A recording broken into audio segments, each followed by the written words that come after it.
हुसैन अलैहिस्सलाम करबला के मैदान में आए, बैठ गया और सुने अभी नहीं आ रही ज्यादा, उसे काम है कि देर से आएगा। इमाम हुसैन अलैहिस्सलाम जब करबला में अकेले रहे और इमाम हुसैन अलैहिस्सलाम ने आवाज बुलंद की,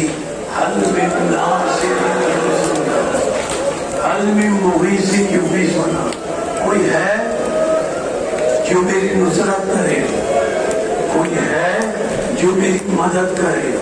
और फिर ये क़यामत का जुमला कहा। अभी आप इधर तवज्जो रखें, अभी ज़रा किया नहीं।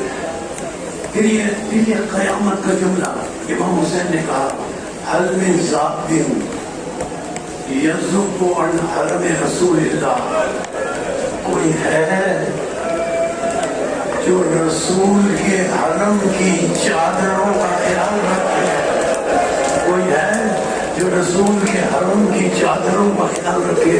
अजीजों, इमाम हुसैन अलैहिस्सलाम के इस आवाज़ इस्तिग़ासा के बाद एक तीर आया और तीर आकर इमाम हुसैन अलैहिस्सलाम की पेशानी अक़दस पे लगा। भाई आप लोग जरा खामोश हो जाए। इमाम हुसैन अलैहिस्सलाम की पेशानी अक़दस पे लगा। इमाम का चेहरा अक़दस खून में तक हो गया। अज़ादारों चंद जुमले अच्छा सुन लें, चंद जुमले, ताकि आज इमाम हुसैन की अज़ादारी का हम इन आंसुओं के जरिए पता कर सके।